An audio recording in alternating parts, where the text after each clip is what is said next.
Once you become a slim girly, you develop a slim girly mindset, and you will become conditioned to movement. It's something that's programmed. It's a non-negotiable for you. 3 tools to use to help you keep your weight off once you have lost it. And master maintenance. Let's maintain this weight.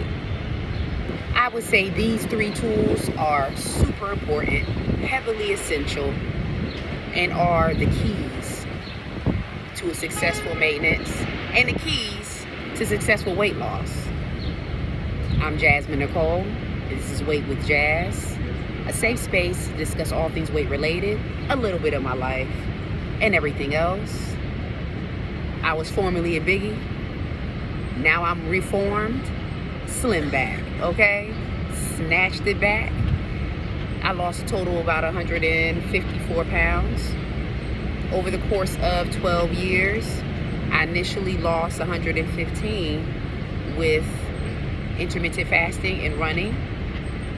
And then I chose to lose the rest with GLP1 medication, zepbound and tirzepatide compound, currently at my goal weight range, and have pretty much a hand on maintenance through a lot of moments of trial and error, because I ended up back in this situation anyway because I didn't have a proper hand of maintenance in mind when I initially lost my 115 pounds, okay? I was just winging it on my intermittent fasting and heavy running schedule. I was doing all the things I thought I needed to do. However, I was neglecting solid nutrition, okay? As well as decreasing my movement. So what was excessive to some, but it was fine for me, what was deemed as, heavy activity with my running or other choice of cardio, pretty much 6 days a week, declined. I got happy, super happy in my feelings, thinking that I didn't need to do much more, that I was just going to sustain and maintain. That'd have been great. I was just going to maintain. I don't know what I was thinking when I didn't have the right idea of nutrition and maintenance embedded in my brain.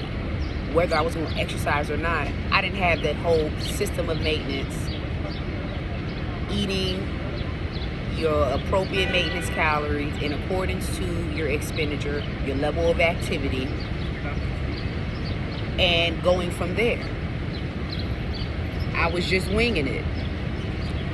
And I was starting to gain some weight back, but thankfully I was able to use GLP1 medication, zepbound and tirzepatide compound, to reel it back in and to, reinstate the principles of nutrition so that I have successful maintenance, as well as reinstate, appropriate appetite suppression, understanding of food cues versus food noise. Just a lot of learning has occurred since my embark on GLP1 medication in general, since I embarked on a weight loss journey many years ago. I would have to say, man, it took me over 12 years to finally get it together, to finally get at a weight. So I would say I've been losing weight for almost 13 years. How many of y'all in the same way? Been losing weight forever. Up, down, trying to figure it out. But I'm here, and I made it. And you've made it. How can we continue this so we can be successful in maintenance without agony, without anxiety, without deprivation, because we just want to stay slim and fit, so we're going to do all that it takes, and that doesn't matter if we borderline hungry. That's not what I want to give you today, honey, okay? Yes, I'm about slim hacks. I'm entering into this phase of if there is a helpful slim tip that you can apply to your lifestyle and it's healthy, do it, honey, because you need all the tips you can to continue to sustain and maintain in your maintenance lane. Okay? So 1, discipline. Discipline, discipline, discipline. You have to have the discipline to stay on course, to be consistent, to follow a system of eating, to follow a system of movement, to follow systems of practice. There has to be discipline in order for you to be successful. And it has to be consistent discipline. It can't be discipline for a week and then you're back to your old habits the second week. Then the third week you're back on board. Fourth week you don't understand how it's not working and you're gaining weight. It has to be consistent. Just as consistent as it is to go to work, as consistent as it is to brush your teeth and wash your face, as consistent as it is to use the bathroom. Okay? As far as doing movement pretty much daily, as far as paying attention to your nutrition daily. That is an important key, and that's the first key. Slim tool number 2. Nutrition. Nutrition, nutrition, nutrition, y'all.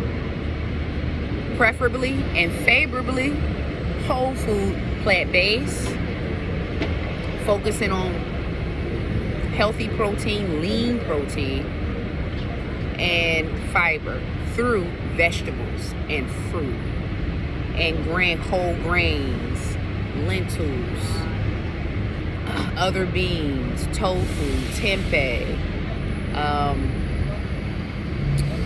soy milk, pea protein, other type of plant-based proteins.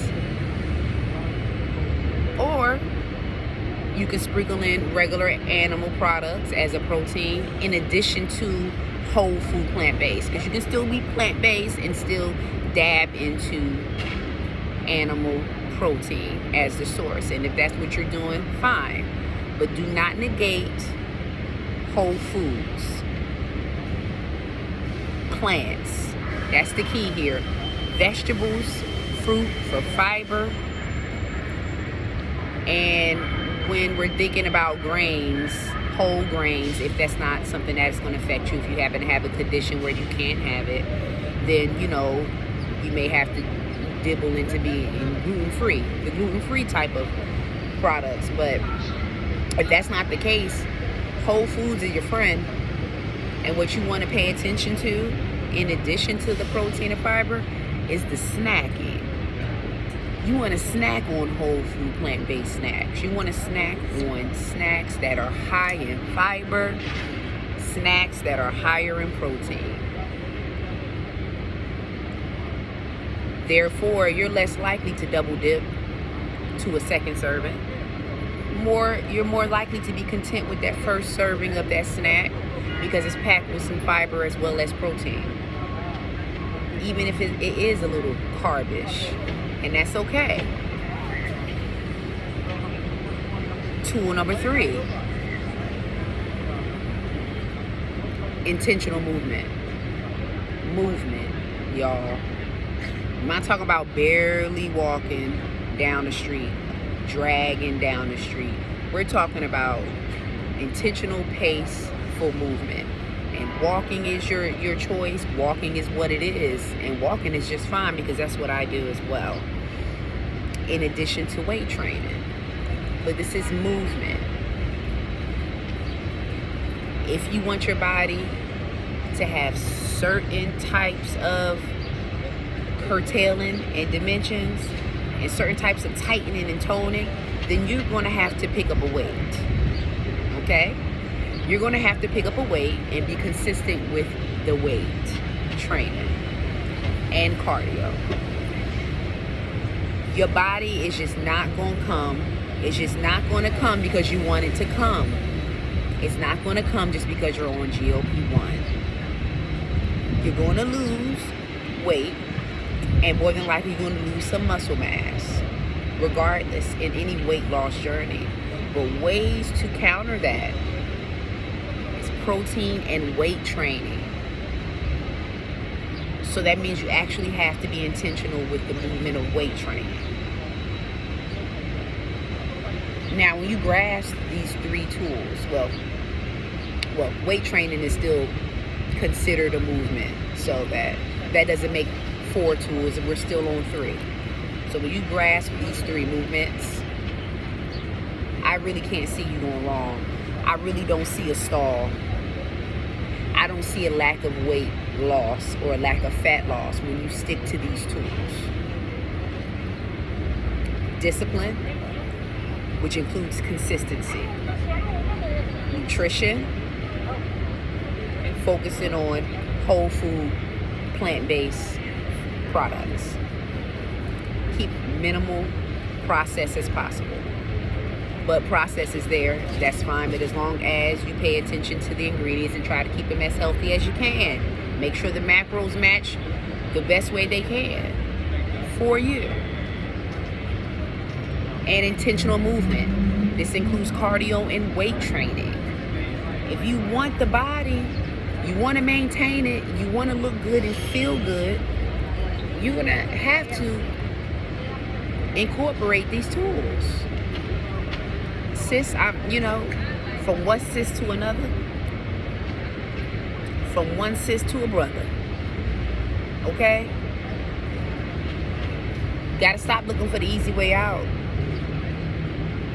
and get used to a routine, because slim girlies have a routine. If you do not just have a naturally high metabolism, you're naturally slim, meaning you've been that your entire life and still is as an adult after having multiple children, because I know folks like that, okay? Snapback is not even needed, because it's like you look the same.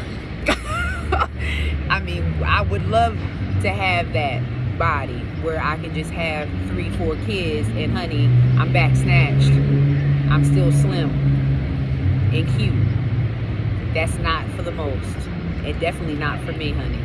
But you still can make slim your forever by incorporating these 3 important tools that I outlined in this video.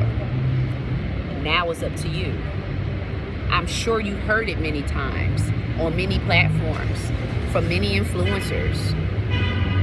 Pretty much the same principles being regurgitated. At some point, I think it should be taken seriously. It's not just going in one ear and out the other. If you want the look, you want the weight off, you want to feel good with it off, you want to have some tight and intoning features, you want to look good in your clothing, you don't want to look like a sag bag, you got to put work in, and not work with an end date, because this is not going to work out for you if you're looking for work with an end date. There is no end date. This is forever slim. So with being forever slim, you forever move your body. You forever focus on nutrition. You forever commit to consistent discipline to be forever slim. And it can happen for you. You can go from being morbidly obese to being forever slim. Not just physically, but mentally. It has to be a mental transformation. You have to condition yourself to be slim. And over time, and practice, and eating the right foods, and learning what snacks, go-to snacks are for you, no matter what at all. Mastering what main entree foods are your go-to, no matter what. You're never in the unknown. Even if you didn't have something meal prep, you got something that you already know you can throw together because you always eat it. You know what type of food you need and the macros within them. It comes to a point where you may not even have a real desire to eat outside of bounds. And I'm giving you this from firsthand experience here, y'all. I'm so grounded in being slim, healthily slim, that I really have no desire to eat outside of bounds. Some may think that may be problematic when it comes to socializing with people. I don't, because I know how to socialize with people, go out, restaurants and stuff like that, and just make a more appropriate slim girl choice. Regardless of what people think, I know how to make the healthier choice. I know how to nibble on certain things because I know I'm a person who likes to eat my main meal, and probably like to eat my main meal in front of a television and get the itis. That's something that I like, and that's something I'm probably going to always practice in life. But if I'm out socializing, I'm not going to eat a major meal. I might nibble on some healthy appetizer or salad, a light salad or soup. But I'm going to eat my main meal at home because I just know how I like to eat a nice bulimic meal, watching a TV show or a movie or YouTube or something, okay? And step into itis mode and nod on off. And that's okay for me. That may not be opportune situation for another person, but that's me, and that's a lifestyle for me. I love it. I just wanted to make sure I can still have my itis situation and still maintain my weight. And I can do what works for you in maintenance, because maintenance has to be happy. You have to be happy. Now you can modify maintenance how you will, but do not exclude those 3 points of consistent discipline, nutrition, and intentional movement, weight training, and cardio. You have those 3 keys in line, it should be cool beans, fam. It should be slim forever. Forever. Forever, ever? Forever, ever? Yeah. And you're just going to have to face the fact that 10K is the number of steps that you need to hit a day. Okay? Now, I'm not saying if you don't hit the 10K, throw it away. No. Do what you can. If you only can hit 8K, fine. If you only can hit 4K, I understand, but there's room for you to do more. If there's room for you to do more, do more. And 10K is the sweet spot. I believe that's why it was set. The 10K mark was set for a reason. It was set because it was a pretty good balance of the amount of steps an individual should take per day for movement and adequate calorie burn to maintain weight if a person is consuming the average daily caloric value of 2,000 calories a day.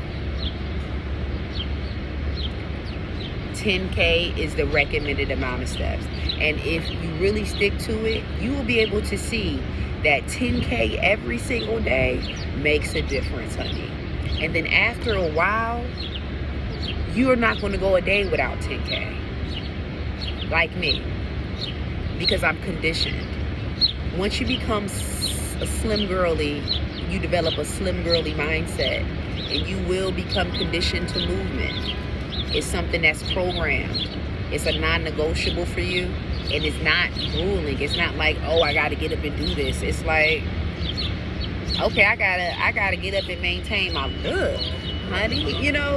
And it's a good feeling. It's like, you know what, I feel good. I feel like I'm taking care of myself. I feel like I'm doing all the things to take care of this body, to take care of my internal health, and I'm reaping the benefits of it. I see it in my skin. Shout out also to glutathione. Okay, I take glutathione supplement. I do not do the IV injection. I don't need all that. That's a separate video on some other type of issues.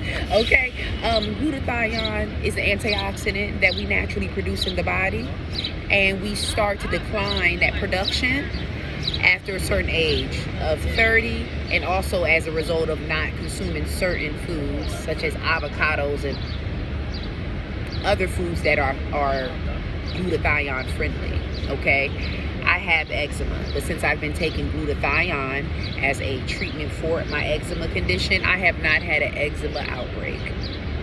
I have not had an eczema patch situation that I usually would get on my face. they'll periodically come, and I can see, and I'll just apply as much moisture as I can. I have not, since I've been taking glutathione. It's been months. I've been taking this for months. I absolutely love it, and it does other properties as well, other wellness properties for the body. But my skin feels amazing. Okay, you looking for eczema treatment? Glutathione supplement, 500 milligram a day, only for me, honey. I don't need more than that. Okay, I ain't trying to be quiet. I ain't gonna go there because that didn't start a controversial conversation. But if you know, you know. I just want my skin blended. That's it.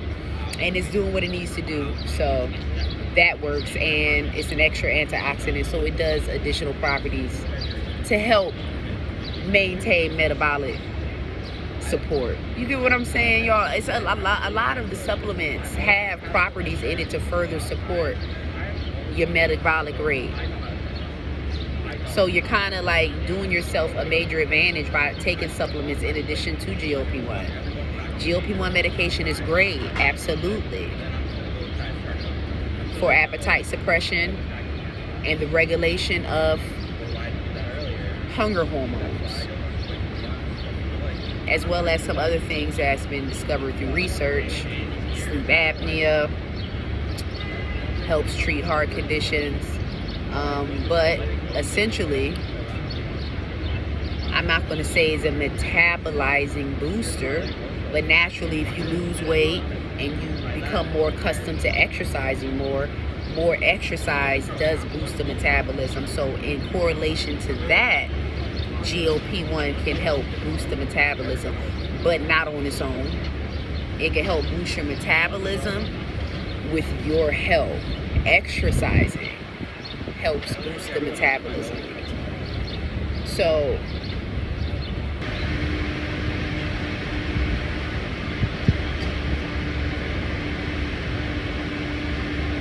I'm saying all this to say I love being slim, and I'm glad y'all here to listen to me, and I'm hoping that you are becoming the same way in a sense, because it's a wonderful feeling when you really feel grounded in your systems and you finally feel like you are part of the group.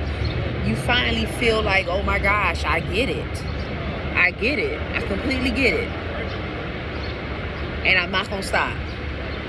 Honey, I'm getting so snatched, I'm not stopping, honey, okay? And you shouldn't either. See you in the next video. Be real.